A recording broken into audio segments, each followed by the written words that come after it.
আমরা রাজধানী ঢাকাতে লোডশেডিং করবার সিদ্ধান্ত গ্রহণ করেছি। আমরা মনে করি শহরের মানুষ আরামে থাকবে এবং গ্রামের মানুষ অর্থাৎ খেটে খাওয়া কৃষক কষ্টে থাকবে, এটি কোনোভাবেই কাম্য নয়। গতকাল জরুরি জনগুরুত্বপূর্ণ বিষয় অর্থাৎ জ্বালানি পরিস্থিতি নিয়ে সরকারি দল এবং বিরোধী দল বিশদ আলোচনা করেছে। এই আলোচনার সবচাইতে বড় যে অর্জন, এই আলোচনার যে টোন সেট হয়েছে অর্থাৎ ঐক্যবদ্ধভাবে দেশ পরিচালনার, এবং যার ধারাবাহিকতায় মাননীয় প্রধানমন্ত্রী এই সমস্যা সমাধানে যে 10 সদস্য বিশিষ্ট একটি কমিটি গঠনের প্রস্তাব দিয়েছেন, আমি মনে করি এটি জাতির জন্য নতুন পথের দিশা হয়ে থাকবে। তাই প্রথমেই আমি মাননীয় প্রধানমন্ত্রী, মাননীয় বিরোধী দলীয় নেতা সকলকে সংশ্লিষ্ট এই সমস্যা সমাধানে আন্তরিক উদ্যোগ নেবার জন্য ব্যক্তিগতভাবে এবং আমাদের মন্ত্রণালয় অর্থাৎ বিদ্যুৎ, জ্বালানি এবং খনিজ সম্পদ মন্ত্রণালয়ের পক্ষ থেকে ধন্যবাদ জানাচ্ছি। একটি কথা স্পষ্ট করে বলতে চাই, গতকাল মাননীয় মন্ত্রী আমাদের মন্ত্রণালয়ের কিংবা আমার উচ্চারিত প্রতিটি বাক্য, শব্দ এবং অঙ্কের পেছনে যুক্তি ছিল, তথ্য ছিল, উপাত্ত ছিল এবং দায়িত্বশীলতা ছিল। যদিও বিগত ফ্যাসিবাদ বিরোধী আন্দোলনে বিভিন্ন কর্মকাণ্ডের কারণে সরকারের প্রতি জনগণের আস্থা কমে যাবার কারণে সরকারের তরফ থেকে কোনো বক্তব্য আসলে স্বাভাবিকভাবে সেখানে আস্থা অর্জন করতে দেশবাসীর কিছুটা হলে সময় লাগবে। কিন্তু মাননীয় মন্ত্রী গতকাল স্পষ্ট করেছেন, আমরা আমাদের শপথের মর্যাদা যেমন রাখতে চাই, ঠিক তেমনি এই পবিত্র মহান সংসদের মর্যাদাও আমরা অক্ষুণ্ণ রাখতে চাই। সে কারণে প্রতিটি কথার মধ্যে স্বচ্ছতা রয়েছে। বাংলাদেশের ইতিহাসে যে ঘটনাটি কখনো ঘটেনি তেমন একটি নজির আজকের সংসদ নেতা তথা মাননীয় প্রধানমন্ত্রী রাখতে চলেছেন।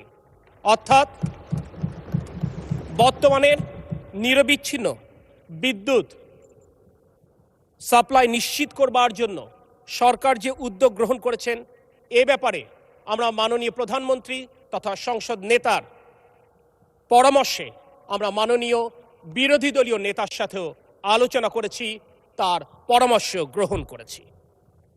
স্বীকার করতে কোনো দ্বিধা নেই, এই উত্তপ্ত গরমে গ্রীষ্মে আমাদের অনেককেই বিদ্যুৎ সমস্যায় নাজেহাল হতে হচ্ছে। যে কথাটি স্পষ্টভাবে উচ্চারিত হচ্ছে, এই সমস্যা একদিনের নয়। এই পুঞ্জীভূত সমস্যার দায় কোনোভাবেই বর্তমান নির্বাচিত সরকার কিংবা কারণ নয়, এটি বিগত ফ্যাসিস্ট সরকারের অব্যবস্থাপনার দায় আমাদের সকলকে নিতে হচ্ছে। আর তাই বর্তমানে উৎপাদন ক্ষমতা কাগজে কলমে অনেক বেশি থাকলেও বাস্তবতার সাথে সেটির গড়মিল রয়েছে। গতকাল বিদ্যুতের সর্বোচ্চ যে চাহিদা ছিল, সেই চাহিদার প্রায় 16,000 মেগাওয়াট, তার বিপরীতে গতকাল আমরা বিদ্যুৎ উৎপাদন করতে সক্ষম হয়েছি 14,126.35 মেগাওয়াট। অর্থাৎ আমাদেরকে 2086 মেগাওয়াট লোডশেডিং করতে বাধ্য হতে হয়েছে।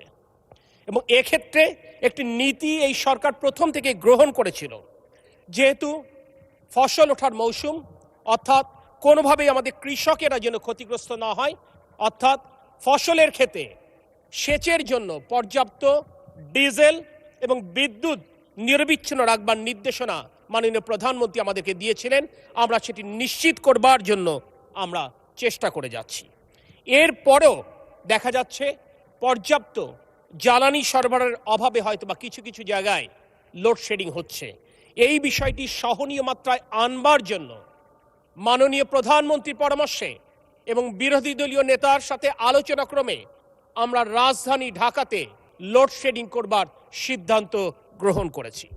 আমরা মনে করি শহরের মানুষ আরামে থাকবে এবং গ্রামের মানুষ অর্থাৎ খেটে খাওয়া কৃষক কষ্টে থাকবে, এটি কোনোভাবেই কাম্য নয়। কারণ জুলাই অভ্যুত্থানের চেতনা ছিল বৈষম্যহীন বাংলাদেশ। তাই সমাজ অর্থাৎ শহর এবং গ্রামের মধ্যে কোনো বৈষম্য থাকতে পারে না, এবং সেই বৈষম্য মুক্ত করবার জন্য আমরা শহরেও প্রয়োজনে লোডশেডিংয়ের সিদ্ধান্ত নিয়েছি যাতে করে কৃষকেরা তাদের সেচের জন্য পর্যাপ্ত বিদ্যুৎ পেতে পারে। এ ব্যাপারে একটি কথা না বললেই নয়। প্রশ্ন উঠবে যে যদি আমরা বলেই থাকি যে জ্বালানি সক্ষমতা আমাদের থাকলেও তাহলে কেন এই সমস্ত পাওয়ার প্ল্যান্টগুলো পরিমিত বিদ্যুৎ উৎপাদন করতে ব্যর্থ হচ্ছে। একটি বার্তা স্পষ্ট করতে চাই, প্রতিদিন বাংলাদেশে ৩৮০০ মিলিয়ন ঘনফুটের গ্যাসের চাহিদা রয়েছে। বর্তমানে বাংলাদেশের সকল গ্যাসকূপ মিলে প্রতিদিন আমরা ১৬৮৬ মিলিয়ন ঘনফুট গ্যাস উৎপাদন করতে পারি। আর আমরা প্রতিদিন গড়ে আমদানি করি ৯৫০ মিলিয়ন ঘনফুট, অর্থাৎ প্রতিদিন ১১৬৪ মিলিয়ন ঘনফুটের গ্যাসের আমাদের ঘাটতি থাকে। চাইলেও, অর্থ থাকলেও, সামর্থ্য থাকলেও গ্যাসের আমদানি বাড়াবার কোনো সুযোগ নেই, কারণ এর জন্য যে ইনফ্রাস্ট্রাকচার রয়েছে সেই ইনফ্রাস্ট্রাকচার দ্রুত সম্পন্ন করা সম্ভব নয়। তারপরে অত্যন্ত আনন্দের সাথে, অত্যন্ত দায়িত্বের সাথে আমরা জানাতে চাই, আমরা এই ইনফ্রাস্ট্রাকচার বাড়াবার জন্য বর্তমান সরকারের ১৮০ দিনের যে অগ্রাধিকার তালিকা রয়েছে তার মধ্যে ইনশাল্লাহ দৃশ্যমান অগ্রগতি দেশবাসী দেখতে সক্ষম হবে। আমাদের দুটি আমদানিকৃত, একটি আমদানিকৃত পাওয়ার প্ল্যান্ট এবং আরেকটি কোল বেস পাওয়ার প্ল্যান্ট, এটি তাদের নিজেদের মেনটেন্যান্সের কারণে তারা পর্যাপ্ত বিদ্যুৎ সরবরাহ করতে পারছে না। আমরা আশা করছি আগামী কয়েকদিনের মধ্যেই তারা পূর্ণ উৎপাদনে যাবে। সেক্ষেত্রে আজ যে এরকম প্রায় ২০০০ মেগাওয়াট লোডশেডিং আমরা দেখতে পাচ্ছি কিংবা কষ্ট স্বীকার করছি, এটি ইনশাল্লাহ আগামী ৭ দিনের মধ্যেই কমে যাবে। আমি দেশবাসীর কাছে আজকে এই মহান সংসদে দাঁড়িয়ে তাদের এই কষ্টের জন্য তারেক রহমানের নেতৃত্বাধীন জাতীয়তাবাদী দলের সরকারের পক্ষ থেকে আমি বিনয়ের সাথে আমি আন্তরিকভাবে দুঃখ প্রকাশ করছি। আমি শুধু আপনাদেরকে আশ্বস্ত করতে চাই, আমাদের সর্বোচ্চ প্রচেষ্টা রয়েছে জনগণের দুঃখ কষ্ট লাঘব করে নিরবিচ্ছিন্ন বিদ্যুৎ এবং জ্বালানি সরবরাহ অব্যাহত রাখা। মাননীয় স্পিকার, আপনাকে ধন্যবাদ।